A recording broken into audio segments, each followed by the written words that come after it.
And I found it really interesting, the way they argued and reasoned, and I was like, oh, I like that. And it had always been, because when I was really young, I had a single mom, and so I found I could always, as long as I could reason with my mom, I could get what I wanted. So it's just sort of related. When Mm. I went to court that day, I was Mm-hmm. like, hey, I like that because it's how I think and how I've, you know, worked with my mom for the years, obviously. Mm-hmm. So it connected to me, and then from then on, it's like, okay, I want to be a lawyer.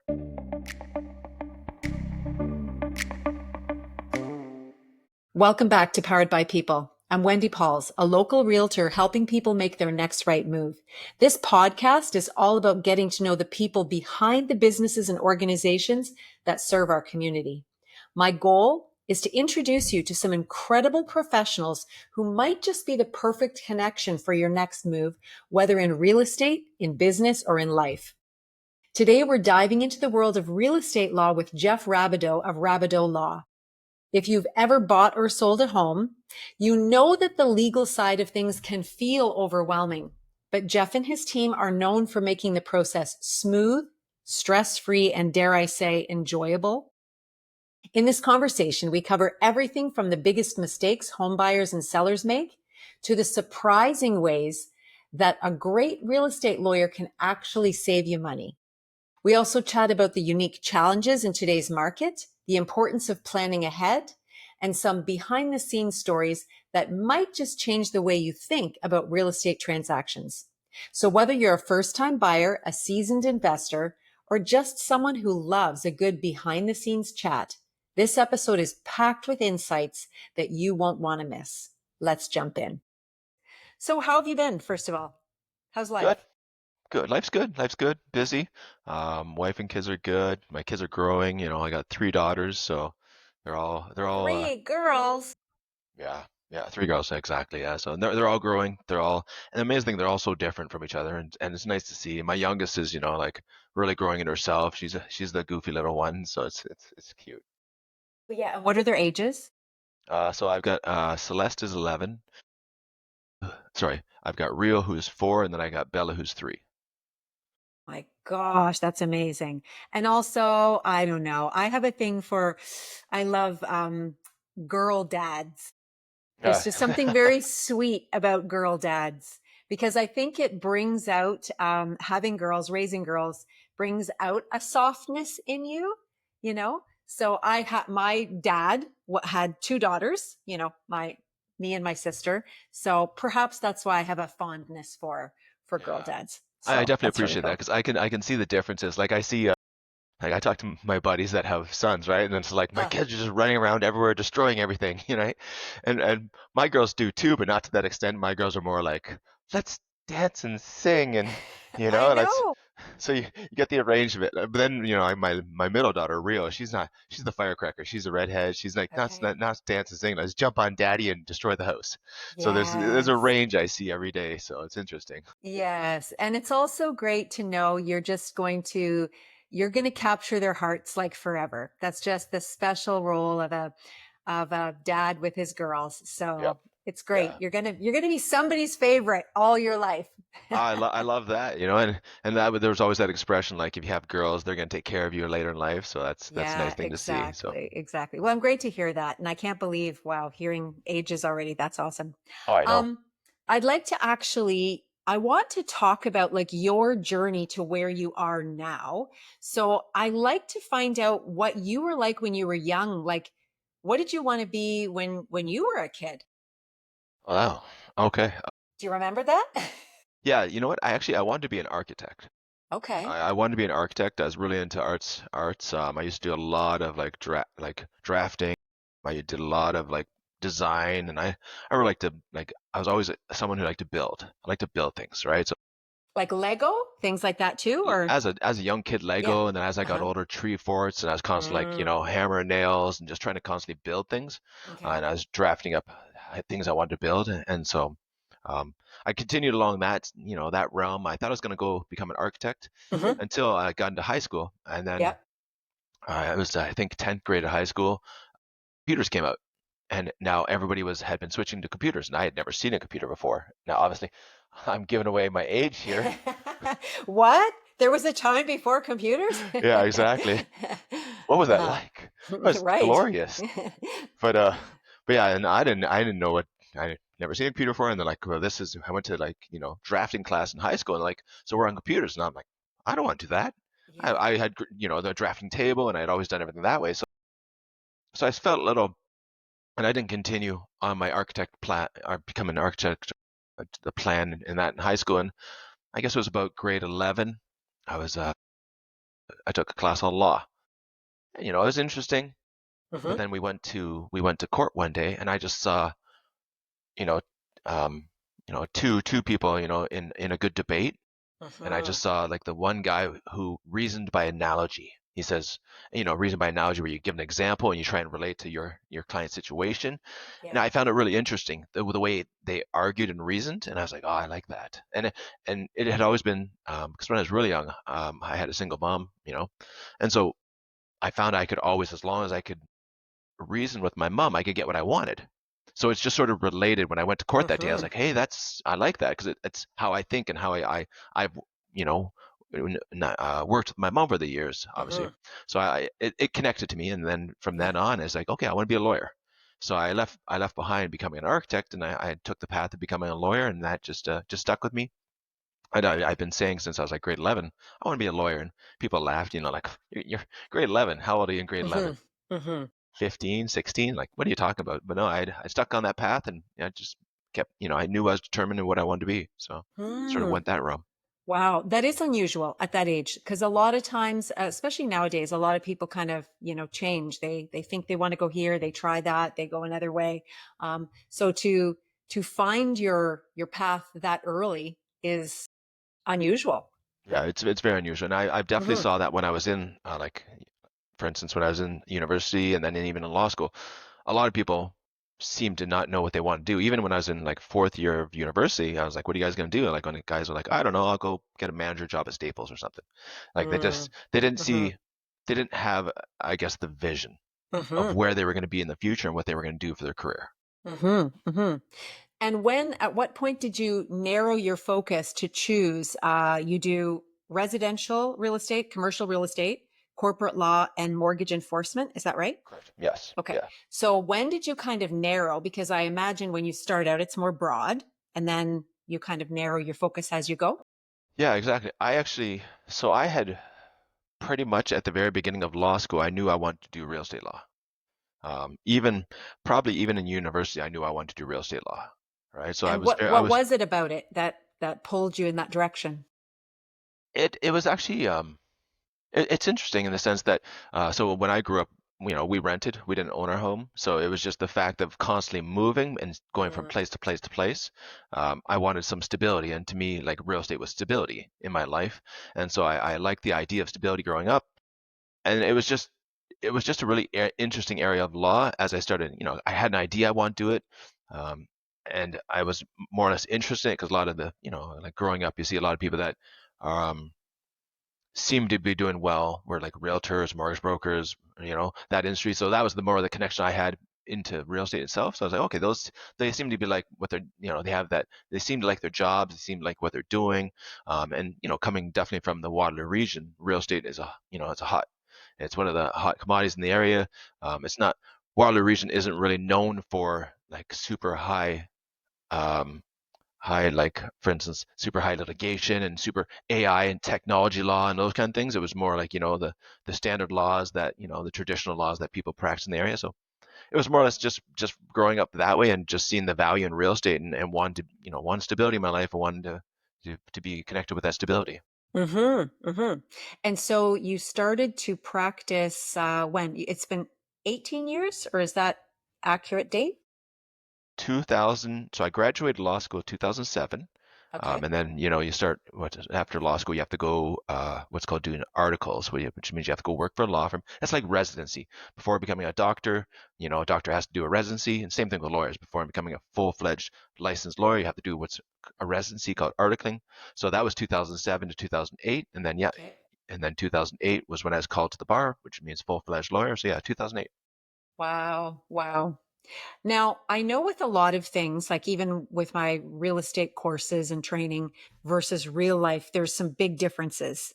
Were there some big differences with your education and then, Yeah. once you begin practicing? Oh yeah, yeah. So it's interesting. Yeah, it's even more like the courses that you took were Hmm. more hands-on and more material specific, like market Okay. specific, and and I would say the courses that you took were much more geared towards practicing Hmm. in real estate law and the real estate industry than the stuff I took in law school. And law school is, Really? oh yeah, Hmm. law school is pretty much just theory. So most times in law school, you actually just read cases. So you read a case Okay. and then you talk Okay. about the case, and Hmm. then you, like for instance, like a Supreme Court of Canada case will give you, say, you know what, for instance, like a merger contract, a merger clause in a contract. So a merger clause says that, which is clause 26 in the agreement of purchase sale, says everything in the agreement of purchase sale is the only thing that matters in the agreement of purchase sale, and anything outside of it doesn't matter. So that we would get a case coming down from the Supreme Yep. Court of Canada, and that was talk about what a merger clause is. But yet, Mm.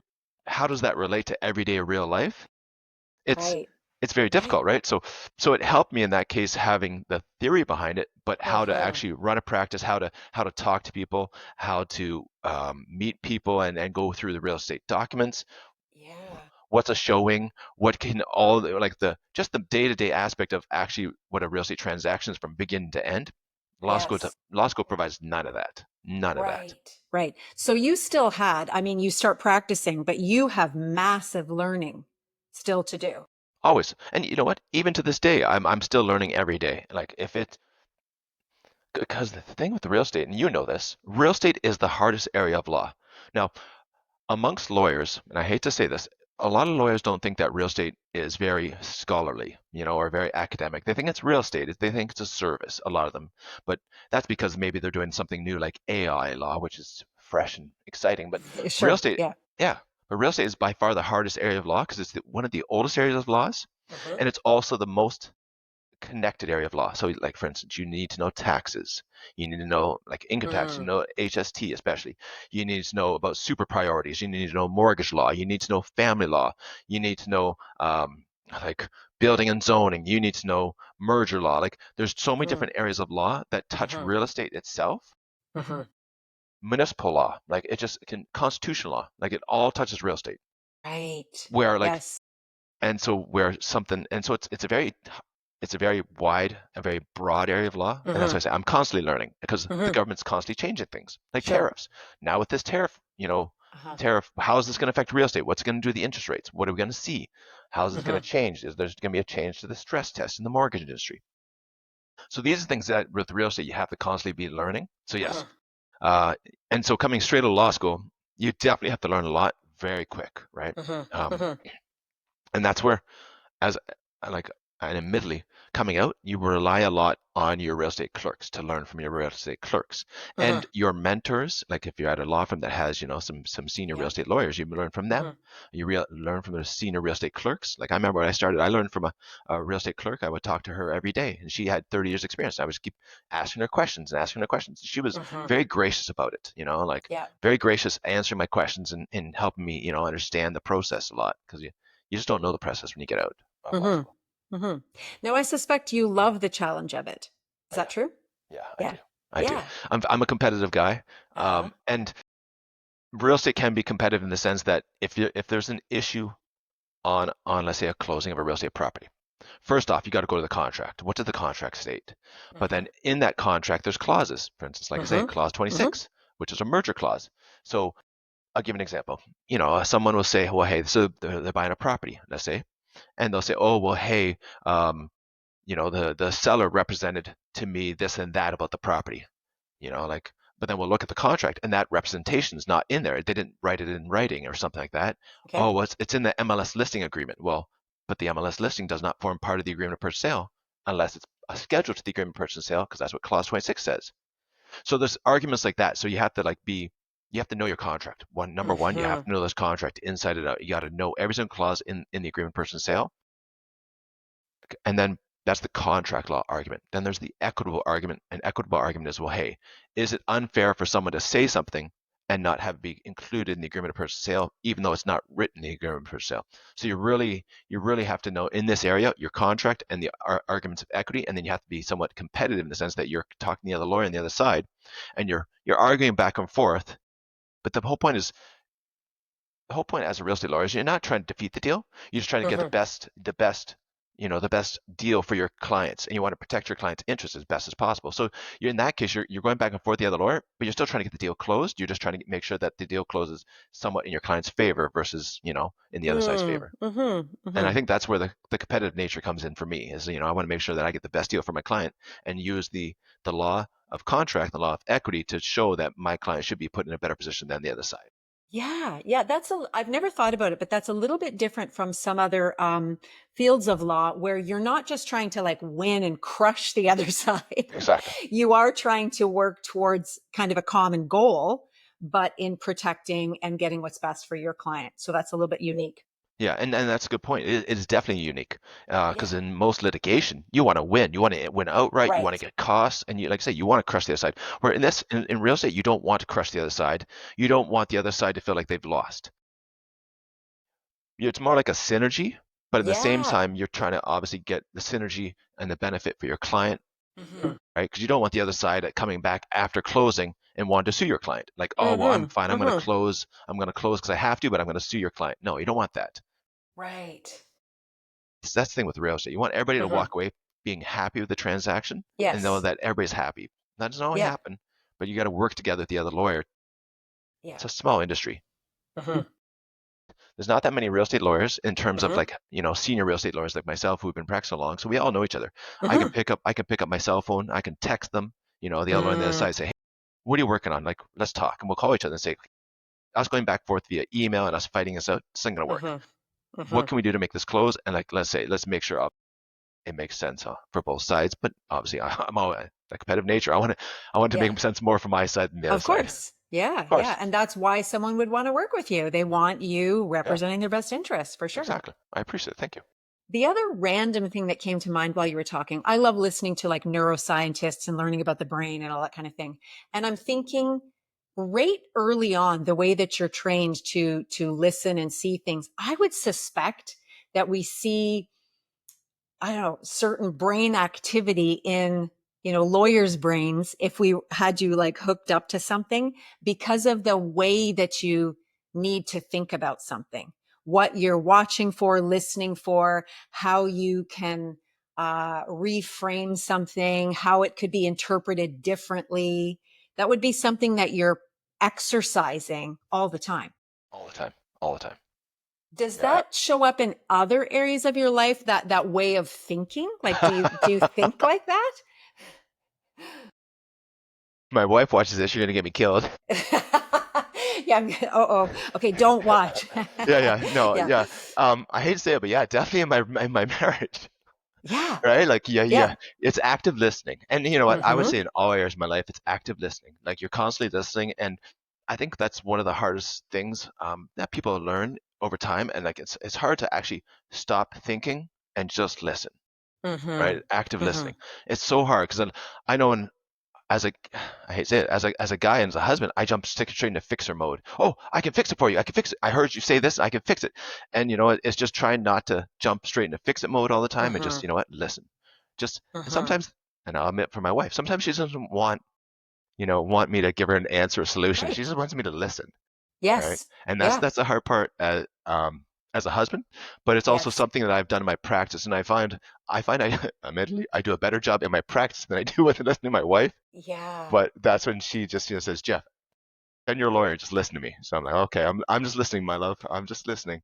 It's so funny that you say that because there's times where I find I'm better at certain things when I have my hat on, right? Like a certain hat on, and then I'm really good. And outside of that environment, even though I have that skill, I'm not using it Yeah, in the other yeah, environment. exactly. And within the marriage, one of the things that I've learned about myself over the years is sometimes I will tell Kevin, my husband Kevin, what I'm looking for. So I will say, I'm not looking for a solution. I want you to say, honey, that sucks. Here's what Yeah, I want you to repeat back to me. yeah. Yeah, and right? yeah, we're working on that. We're all well, that's marriage. You're always working on that, right? So Yes, it's constant. So that's um, constant learning as yeah, well. but Yeah. I do a fairly good job of that in my practice because I understand, Hmm. listen, and I know what people like, because of my staff especially, Hmm. I support them, I talk about them, and I call them more my team than my staff because we're always just Hmm. constantly working together. Um, and it's that same thing, listen to them, giving them the support they need, and so it's the same thing. My wife, listen to her, give her the support they need. Listen to my kids, give them the support they need. You Yeah. just want a hug, okay, I'll just give you a hug, right? So Right. Yeah. that's the Yeah. girl dad in me. All right, I'll just give you a hug. Yeah. Yeah. So how did you learn how to like run the business? So because obviously we're talking about different things. So there's the, kind of the academic part, and then there's the practical, how to read clauses and do paperwork. But then there's the whole like running a business, managing people, all of that, which is again entirely different. Yeah, okay. So how did you learn that part of your work? Slowly over time. Slowly over time. And so when I started my own practice 18 years ago now, almost, it was just it started out with one employee, and I just working close in hand with one employee, and then bringing on another, and slowly learning from them. As the business grew, bringing in someone, for those special skills where I could see where I had lacked, right? Like bringing in an office manager, someone who did better HR, and someone who was much, and then watching and learning from them, right? Like Mhm. how do they do and handle these situations? Bring in obviously a bookkeeper. So it's really bringing in and recognizing where I'm deficient and bringing in the people that have those skill sets that just are suitable in those positions where I need help, right? Surrounding yourself with good people. You got it. You got it. And Yeah. yeah, Yeah. your employees are your most important investment, right? As a Uh-huh. business owner, your employees are the most important investment, right? And Uh-huh. I Uh-huh. know that's like as a lawyer, our clients are our most important, our duty to our clients and all that. But obviously, Uh-huh. that ties in with the employees. You got to bring the employees in, and they have to fall within the duties of the law society and the duties of the law firm. But at the same time, you Uh-huh. got to take care of your employees. Just you got to take care Yeah. of, make sure they're happy. You don't want changeover. You don't want to lose your staff. You want to keep them well trained, especially in real estate. You got to constantly Uh-huh. train because it's Yeah. everything's constantly changing. Yes. Yeah. Yes. So and then from a marketing perspective, I don't know, I've always been an outgoing person. I've been somewhat social, and then I just like to have fun and go chat with people. It was it was getting admittedly I was a little shy when it first started, and I think just the gaining of the Mm. like knowledge of the area made me Yeah. feel more confident. So therefore, I could get out more and talk to people. I could go out and talk to people, but when it came to selling a service, selling the law firm and why they should use us, gaining knowledge on that, and then getting out more and just talking to people. So yeah, One of the things I read online about you is that you do a lot of like educating. You speak to real estate professionals. You teach them, you know, about real estate law, etc. What is what's something you commonly uh, present on? Is there a certain kind of certain topic that you speak about a lot, or something that you think is important for a lot of real estate professionals to know? yeah. So I often take like so I would say I often speak on the hot topic of the day. So for instance, if like I've got an upcoming presentation, it's probably going to be about tariffs and what effect could it have on real estate. Mm. Hmm. That's a hot topic right now. Hmm. The other hot topic is when the the non-resident speculation tax came into play. I Yes. did a presentation Yes. on that. I did presentations on that. Mm. When the foreign buyer ban came out, I did presentations on that. So more or less what's the hot topic today, but I do have Hmm. some staples that I always talk about, and Hmm. the staples I always talk about is the actual contract itself. Yeah. Contract, the clauses in it, like for instance the merger clause, clause 26. I mentioned that one over and over, but that's an Hmm. important one. I talk about, for instance, vacant possession, what clauses should be in there.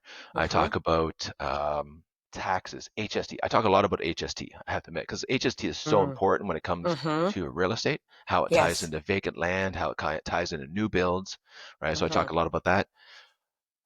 And another one, so I have a few presentations, like someone, well, hey, Geoff, can you come over? I'll do a presentation for my team, and I'll like what I've done for them, and I'll pull out one. Another one is Hmm. easements, and easements always tie, easements or encumbrances in real estate that can always Hmm. tie up real estate and cause a lot of problems for people that don't know how to Hmm. look at the title property to see.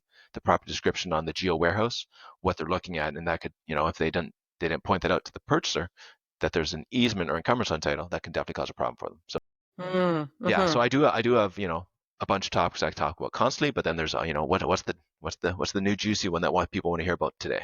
Yeah, yeah. So, and I suspect it's tariffs. Yeah, today is right now it's tariffs. So last Can year you? it was all about the change in, from like the the buyer representation agreement, all the changes that, was the Yes. last few years has been that. Yep. Yeah. I know so much to learn. Oh my gosh, the training with Tressa coming into. Yeah, exactly. Oh, I just started to. Yeah, it was a lot. It was a lot, right? Yeah. Luckily, yeah, I at a brokerage with lots of, training and support. So that's really helpful because we just had a million questions because you read about it, but how does that come into play in a Yeah, practical exactly. sense, And right? that's good to hear because a lot of most brokers do really good training, but obviously there's some that expect other people to do their own training or stay up on their own. So it's good to hear Right. that you're at a brokers or a team that does good training because as you know, we're constantly changing. This industry is Yes. constantly changing, right? Yes. It's not static. No, So absolutely not. Absolutely not. So if you were to give a very, very condensed version of what we need to know about how tariffs are going to impact the market, what would you say? Do um, it. Pretend you're giving a Twitter presentation. okay, a Twitter presentation. Yeah, so Yeah. I see mostly tariffs affecting the market right now on brand new builds. Right? Because the resale homes, I don't really see it affecting them because obviously they're already manufactured, they're already sitting in place. So it's not really going to affect resale homes in terms of the cost of them. Uh, this is this is a talk irrespective of any changes in interest rate, right? Because Okay. obviously Okay. changes interest rate from the tariffs will definitely change the cost of a resale home. But just the cost of a resale home due to a tariff, I don't see any change in that. It's really the brand new builds where I think you'll see some change in like, plumbing products or any products that are coming over from the States or anything such as Mm-hmm. that. The Mm-hmm. cost of those products, which I think those could then change the cost of a brand new build. And so I think direct, like a direct cost will be Mm-hmm. from tariffs would be in the brand new build space. Now, That makes if we're looking sense. if we're looking Mm-hmm. at the interest rates, well, I suspect there's obviously talk about interest rates. Now, talk's going both ways. One talk is Yeah. the talks that Mm-hmm. interest rates could go down, obviously because the economy is slowing down. But the Mm-hmm. other talk is that interest rates might go up because of inflation again. Now, to me, that makes no sense. To raise interest rates because of inflation, because things cost more expensive, that's not Yeah. inflation. That's just things got more expensive because of a tariff. So I don't see it makes sense to increase, like the interest rates because of that. I more or less believe you're going to see a decrease in the interest rates. Mm-hmm. And Mm-hmm. also, we're coming up on the 5 year anniversary of government lockdown. We're actually in the 5 year anniversary of government lockdown. A Mm-hmm. large portion, I think it's about 60% of the people had refinanced their property in this year and next year. 60%. So you've got a lot of people who have mortgages coming up for renewal now, and they're going to be saying goodbye to their very low interest rates. So I think the goal and the smart move by, the government of Canada and fiscal planners should be to try Mm-hmm. and get that interest rate down. So this way people aren't encountering such a huge crunch when they go and refinance those properties. Hmm. Hmm. Wow. I can imagine your days look different. You're probably working on a variety of different things. Do you have Always. a favorite type of thing to work on? Meet with my clients, actually. Yeah, I love meeting with my clients. It's my favorite part of the day, because I get to Hmm. talk to people. A lot Yeah. of time, like as lawyer, we're very um concentrated in our paperwork. We're Uh-huh. concentrated in our tasks, right? So Uh-huh. very task-driven job. We're Yeah. constantly in paperwork. We're looking at, like I'm drafting contracts or I'm drafting, Uh-huh. something for mortgage enforcement, like a statement of claim or a notice of sale. I could be drafting a joint venture agreement, right? So Uh-huh. like let's say if people enter into a JV. So a lot of that kind of stuff, Uh-huh. and that's okay, but it's really like it's very isolating work, right? Yeah. Yep. Versus when you actually meet your clients, just like this, we're just having a conversation and I'm going through documents and I'm really getting to learn about my clients and, giving them good ideas. Like, hey, when you're doing your final walkthrough, look for these kind of things. So it's just nice to actually to be social. So I guess you Uh-huh. say the social aspect of my job is what I like the most. Sure, sure. And a couple things came to mind there while you were talking. One is I'm wondering, and I know this is dangerous ground because I've heard some stories, but do you use AI in your business? Of course. Okay. Of So course, yeah. of course you have to be careful and double check everything. Yep. We're all aware of that big case of Yeah. of misuse by a lawyer or two Yeah. that Yeah. didn't go well. That lawyer Um, got busted twice for it, actually. yeah. Yeah. Wow, that's crazy. But it is a helpful tool even in your business, I'm sure, It used definitely is. wisely.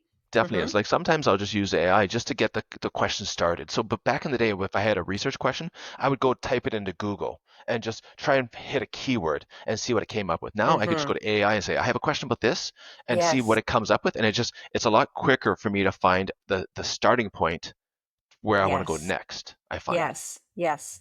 Yeah, I've used it if I'm have sloppy wording for a, a unique clause and I'm like, I just need it put in nice clean language, right? Yeah, So exactly. it's helpful for that as well. Yeah, and that's another thing is I find AI is really good. I struggle really with the active and passive voice, when you're writing something. So I use Hmm. AI a little bit, like say, to clean it up to make it more of an active voice than less of a passive voice. Yeah, yeah. It's got some great uses. You also talked about paperwork, but I seem to remember that you're largely paperless Correct. You in are your correct. business. So Yes. tell me about that and when you started to make that change and how that's gone. Of course, yeah. So it was okay. The Microsoft Surface 2 tablet came out. So I'm talking it was an actual hardware product that changed my practice. So the Microsoft Surface tablet came out, I think, in like 2017. And the reason why it was a it had a pen which was tactile, which meant the more you pushed on it, the more pressure it put on the paper on the Okay. tablet. So Sure. it could now look like a real signature. Hmm. So it was about in 2017, 2018 when I converted my practice to paperless because now there was Mm. something that my clients could sign on that Hmm. actually looked like a real signature. Because all we used to do Okay. before Yeah. was we would get the clients come in, my files would be this thick. We'd sign 4 pieces of paper, one for the client, one for me, one for the other lawyer, one for the other lawyer's client. Hmm. And what we would do Hmm. then is we would just scan it or we'd courier it over to the other side or we'd scan it and send it to the other side. Hmm. But once this ability came where we had a tactile, like a pressure sensitive tablet came out, that's when I actually Hmm. switched right away at that time. So okay, now we can make this switch. Yep.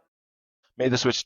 We started going paperless then, and then it was the big thing actually was just that was the signing appointment. But the next big thing was getting my staff to try not to print everything off because they still wanted to print everything off. They were just so used to it, like Sure. everything in front of them in paper. Yeah. And so that progressed until that was 2018. That continued to progress. Then we started the virtual signing in 2018, where we actually had people going out to people's homes, Hmm. commissioners, and I would call them on like my iPad, and they'd be on the other side on my commissioner would be on the Hmm. iPad, me at the client in their home, and so Hmm. we did the signings that way.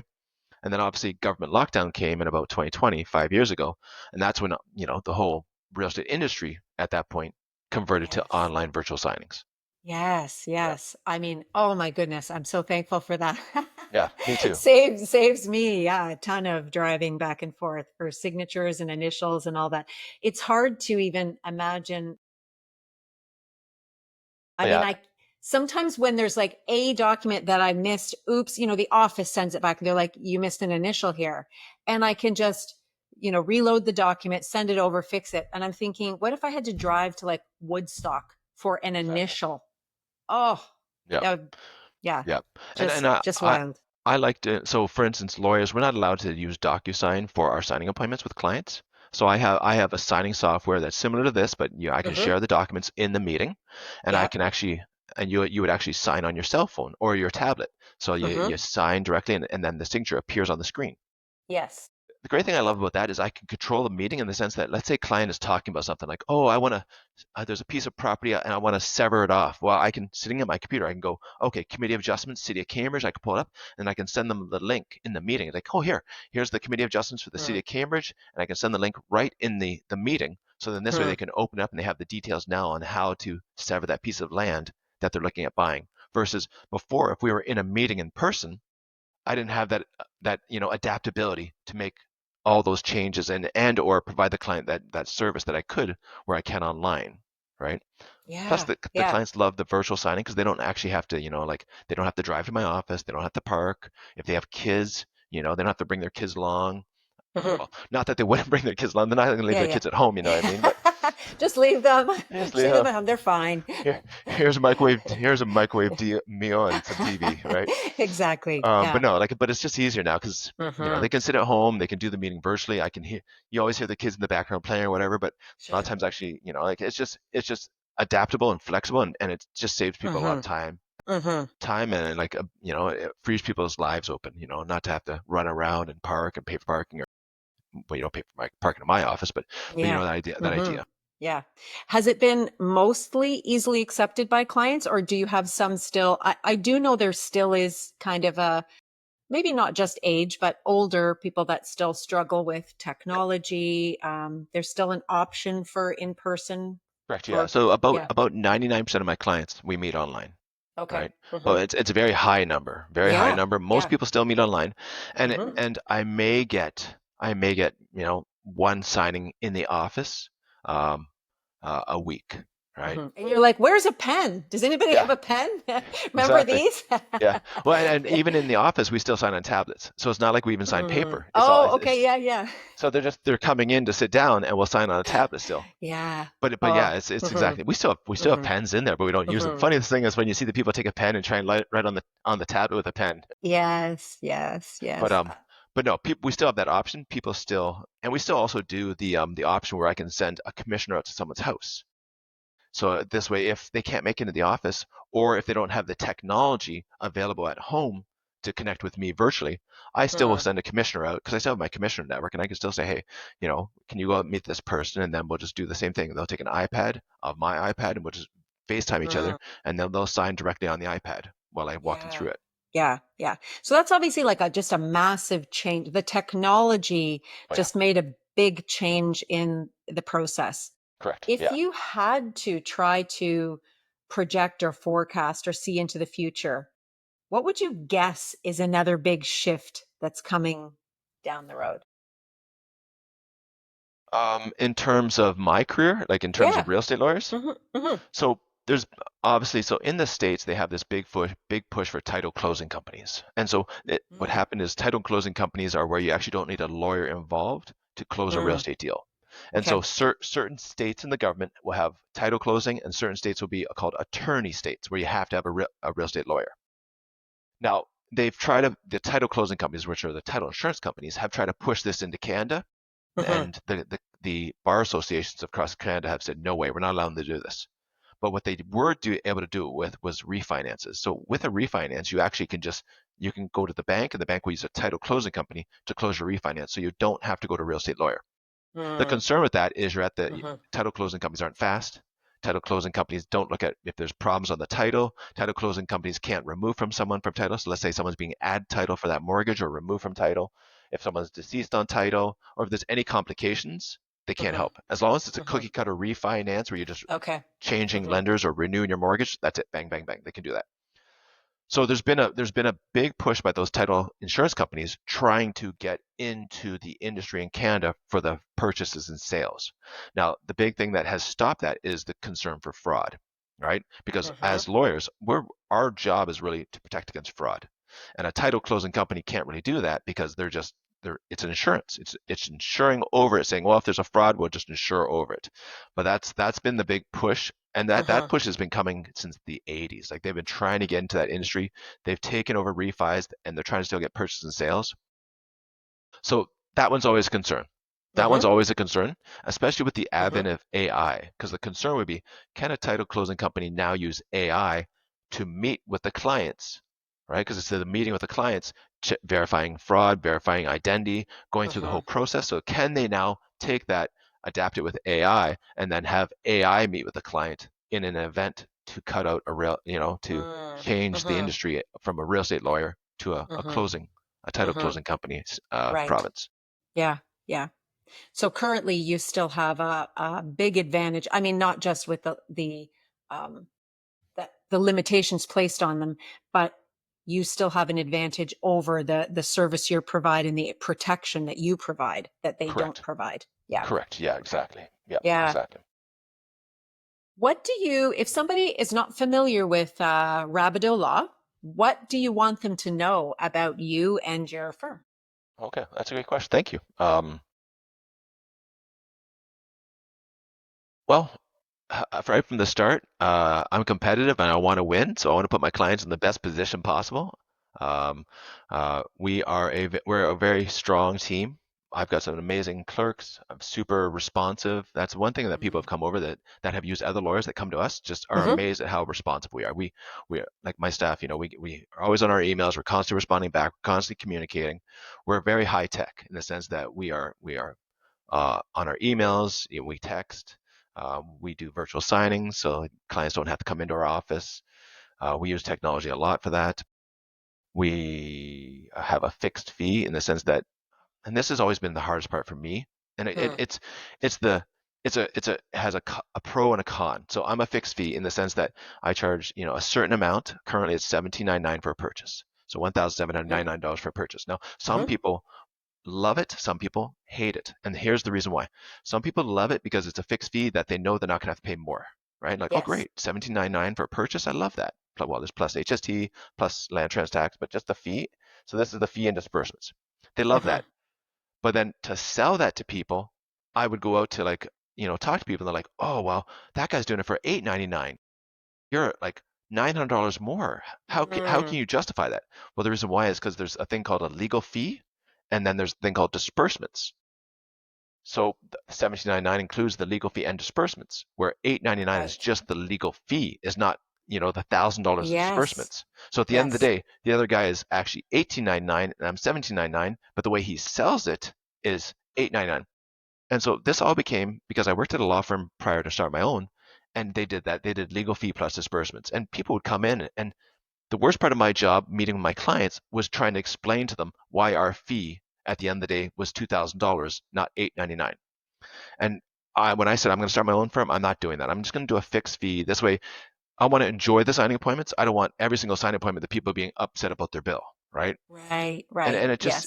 it came across. I don't want to say it's untruthful, but it just didn't come across as full disclosure to me, and I Sure. just I didn't Mm-hmm. like that about that. So Yeah. Yeah. the great thing about Rabbit Law is full disclosure. We have our fee. It's listed. We don't hide our fee. I don't think there's I I love don't know if that. yeah, there's not many Mm-hmm. other law firms that actually have their fee present. Fee like Mm-hmm. it's just that's our fee. We don't hide it. Mm-hmm. It's what we offer. It's the service we offer. Yes. And then if there's anything else I could say is about Rabbit Law is, it's all based on the people that you work with and the people that have given reviews, right? When I go to buy something, the first thing I do is I go look at Google, or if I'm going to a Mm-hmm. restaurant, I go look at Google. Like, hey, Mm-hmm. if I'm buying on Amazon, I want to look at the reviews and the Me too. pictures. Like, Me too. yeah, Mm-hmm. like what did people Mm-hmm. say about this? So Mm-hmm. I tell anybody if they're very curious about Rabbit Law, go look at Google. Go and look at our Google reviews. Mm. I think we got Yeah. a 4.8 with over 450 reviews, right? So Fabulous. very very difficult to maintain a 4.8 rating, and Yeah. I Yeah. invite people to look at the lowest reviews. Actually, that's what I always do. I always start with the lowest reviews and see, because if there's a bad review, someone will say Mm-hmm. something, and then I will typically respond and help them walk through why Sure. they're why I think the review is not fair to us, because a lot of Yes. times the review is like someone said, well, hey, I measured the property and it was a different size than when, and so Mm-hmm. on closing, why didn't you tell me this? And then my answer to that person was, well, hey, it was a firm agreement of purchase and sale by the time it came to me. I can't change it, right? So Mm-hmm. we talked to you about it, but Right. I can't go back and renegotiate your agreement of purchase and sale once it's firm. It's you had already agreed to something. Right. So, Right. Yeah. anyways, so that's the kind of thing I would suggest. So open, honest, full disclosure on fees, super friendly staff, very responsive. Virtual signings, we take consideration of people's time.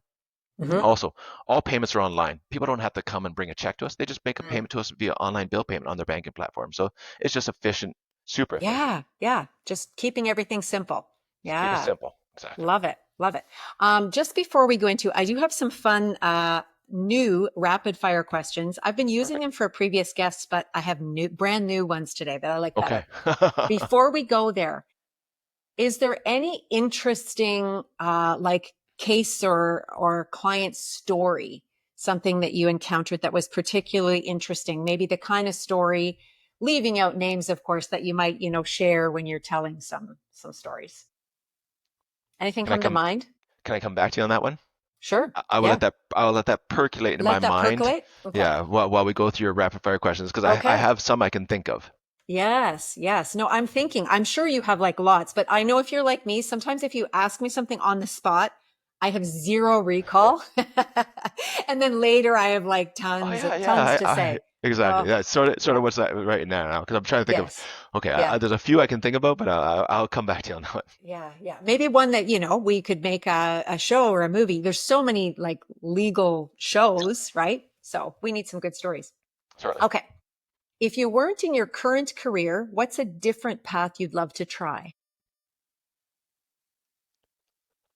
I think another path I would love to try would probably be in the finance sector. So for instance, I find so I do a lot of representation of private lenders. So I help a lot of Oh, private lenders who, mm-hmm. people that want to lend their money. And so Yep. I represent a lot of private lenders. And what they do actually is they'll send to me, hey Geoff, I'm looking at investing in this property. Can you look at it and tell me what you think? And so Ooh, I'll do a okay. title search. Mm, I'll look at the loan to value. I'll talk to them about exit strategy. So I like being involved in that, and that's not part of mm-hmm. my job as a lawyer. That's Mm-hmm. just I like that idea of the financial planning aspect, where someone comes to me and says, "Here's what I'm looking at investing in. What do you think of this investment?" Yeah. Yeah, that's cool. That's cool. I can see that being interesting. Yeah. What's the best compliment a client or employee has ever given you? I would probably have to say probably the best compliment I would be from one of my employees, and they've just said that obviously they would say they love their job, they never want to leave, and they think that the management team, and myself, and operations manager are just so appreciative of them. We show them love, and we understand their lives, and they appreciate how we understand them and with their needs. I know. Isn't that great? Yeah. Sometimes when I come across something, like if somebody's written a card or something, or even in a message, I for a while will, post it somewhere because the times when you're going through disgruntled clients or frustrated or, you have to remember the positive things, Yes. right? Yep. In those moments. So it's nice to refer back to. Yeah, it definitely is. And a lot of times if I get those, I'll try and post those on our social media, and like, Mhm. hey, thanks to our amazing clients who closed their home today. Thank you for the beautiful card or the beautiful Yeah. flowers Yeah. or the candy basket or whatever.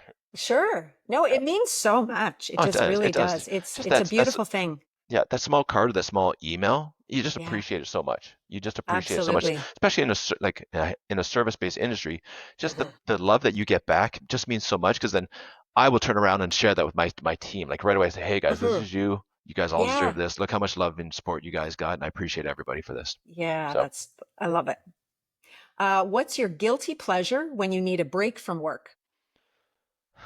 um, my guilty pleasure when I need a break from work, that's a hard one. 'Cause I don't really take much breaks from work, but let me think about that. So, I don't know if Do, it's a guilty do pleasure. you I would golf? Do you golf? see. I haven't golfed in years, right? Okay. Because I I thought you would. did, but I used that's to in the golf. past. Yeah, Okay. I did Mm-hmm. golf, and then I had some more kids, and that sort of taken away my ability to get out golfing. Mm-hmm. I would say for me, I still like to work out. I still like to go lift weights and get into the gym and be active. Mm-hmm. And I don't know if that's a guilty pleasure.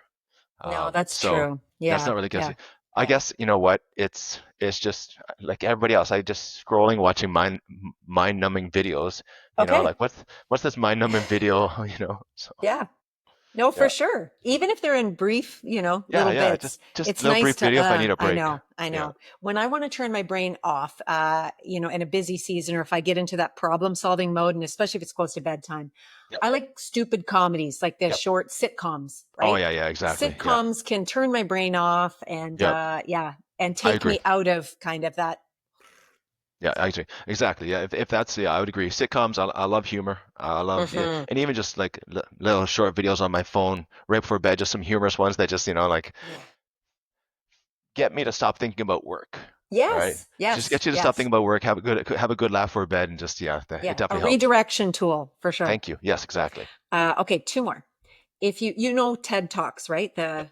Okay. If you had to give a TED Talk on something not related to your work, what would it be? Oh. Okay, if I had to give a TED talk on something not related to my work, wow, that's a good one. Okay. Um, and it's something I am skilled in right now, or something I would just be interested in and want to talk about. Okay. Something I'm not skilled in and don't know a lot about, but something I read about and I like watching videos on and really interests me is just space. right? Things out in space, new exoplanets that they've discovered, anything like in the astrology sphere. I really like Yeah. that kind of stuff. I find it super interesting. Yeah. What NASA's discovered, what the Indian or Pakistani satellite that just passed over the moon and saw the landing sites, of the Apollo land sites, and Mm-hmm. those kind of things that interest me. And so I don't know how that would relate to a TED talk, but it's something that interests me, right? Sure, So I guess sure. I could talk and relate to that somehow about, Yeah. yeah, the growth of We space can and what we can see going on there. we can start an armchair expert TED division. Perfect. I You're love it. not actually an expert, but Yeah. I just like talk about it. Let's look at it. yeah, I think it's but I fun know videos. more than the average person. Yeah. Okay, this one might take some thinking too. If your business had a theme song, what would it be? Oh.